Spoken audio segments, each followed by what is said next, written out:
You see, people don't want to ask for help because they're afraid nobody's going to listen to them, or they might get embarrassed or something.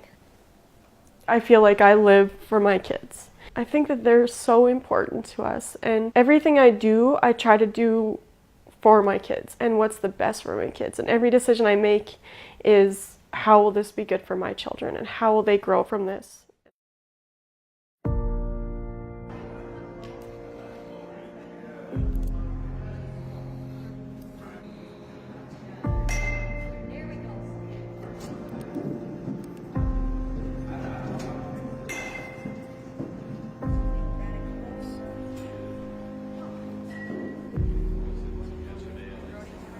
I think we always knew he was a little unique, but we didn't really know exactly what that meant.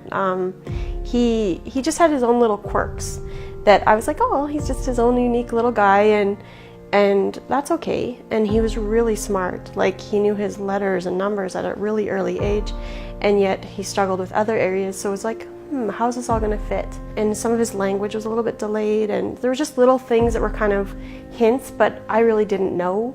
And I just sort of thought, oh, well, eventually he'll get there, he'll go to kindergarten, he'll be fine. It appeared that this, in every way, he looks and acts like every other kid in so many ways, and he has a high intelligence level. However, his ability to cope in his classroom, I think one of the specialists that he had seen said, just the 20 kids in a classroom with the smell of glue and lunches and all the different things that are in a classroom, and the noise would be similar to us at the West Edmonton Mall 3 days before Christmas. That's how he would experience it.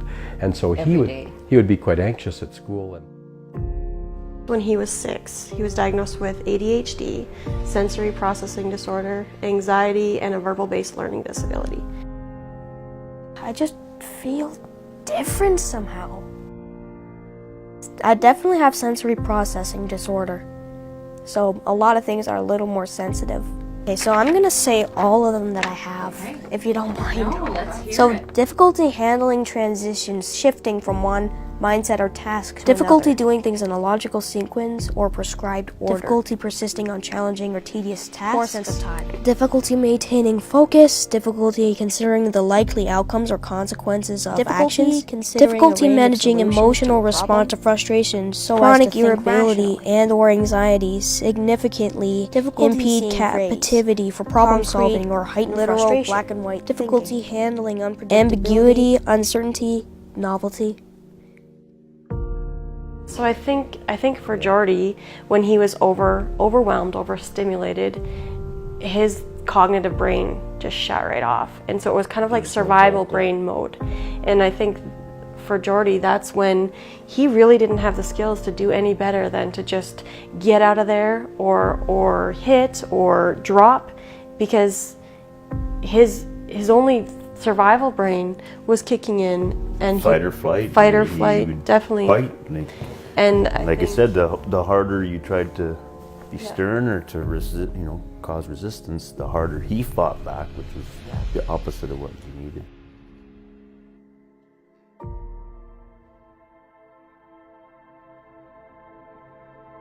I wanted to kill myself when I was 6 and 7. Isn't that crazy?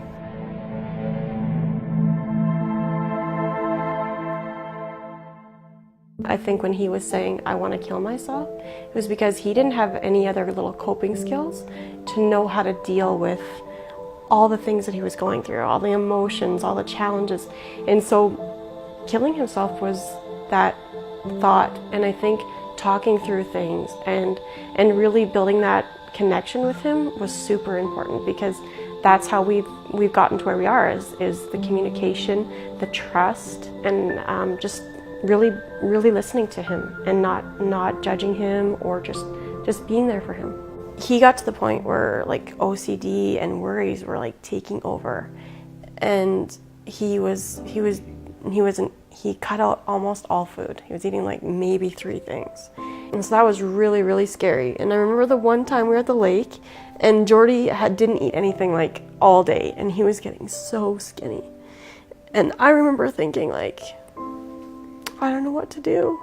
and that I couldn't help him, and I felt really helpless. And I remember just crying and just feeling so helpless. Do you remember that? Yeah, and you're, like you said, at wit's end, like didn't. Yeah, I remember saying to Lee, and like, I couldn't help. I remember I'm just gonna start walking into the woods. I just didn't know what to do with myself. I think for Lee, sharing some of his similar struggles with Jordy, I think really opened up the communication between you and him. You learn about Jordy and his challenges, and I look back at myself personally, and I hid it all where he can hide it, and I've had a lot of those challenges, you know, like mental health wise. Like it's been some scary things going through my head in the past I've never shared with anybody, and you know, even her, I kept it from her for quite a while. And you know, just when things get tough, you just think, you know, there's other ways out of this, and it's not the great ways. But you know, like you hear about Jordy when he was 6 and 7, you know, I want to kill myself, you know, like this. And I'm like, I'm not exactly in the shoes he's in, but I know that feeling and how, you know, and then, yeah, to open up to him more about how I struggle with certain things and just don't show it, and then hopefully that helped him.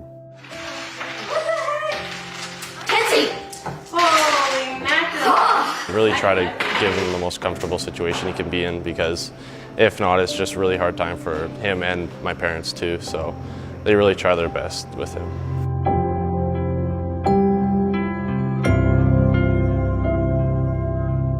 Man, there are so many things she helps me out with. I don't think I'd be able to list them. You know, she commented once, she said, you know, Mom, I will never judge anybody's parenting anymore, because you just don't know what they've been dealt with. You don't know, you know, when you have someone that's so easy and someone that has a little bit more difficulty, you soon learn that something's really going on, you know. What was really great about Janice, and we certainly supported her, but it was her drive that she knew that Jordy had so much potential that she wasn't willing to say no and sort of just go with, okay, I guess that's the way it is.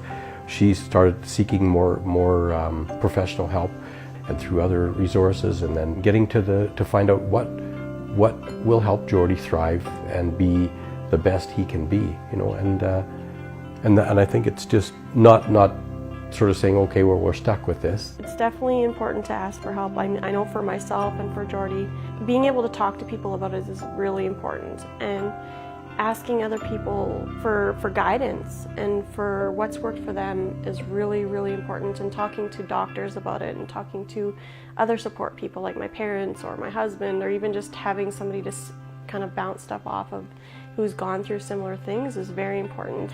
I think having a unique situation like Jordy, there was another mom that I knew that her son was going through similar struggles, and when we would get together, it was like we totally got each other, because we had been through similar struggles, and nothing was kind of like outlandish to talk about, because we knew each other, we knew each other's stories, and we could relate to each other.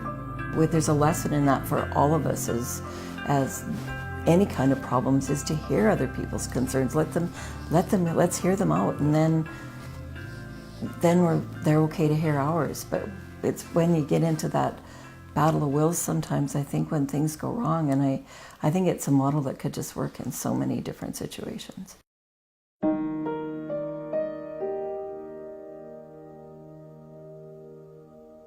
In the beginning, it was really hard for me, because some of Jordy's challenges were hard to understand and are viewed differently in society. So it was really hard for me in the beginning to get over being judged. I felt judged, and I think it was hard, you know, and you want your kid to be this perfect kid, and nobody's perfect, but his challenges made it hard for him to find success in so many areas. Hockey, school, birthday parties, he's never had a sleepover. And so I think it was hard for me to get over that. But now I see that he is a kid who is on his own path, his own journey, and he can help so many people along the way. And I think I've really just decided and learned that he is him, and that that's totally okay, and that he is going to be just the amazing little person he was meant to be. I feel like everybody needs a mom like my mom, or just a person just as trustworthy and kind and empathetic as her. She is the best thing that ever happened to me.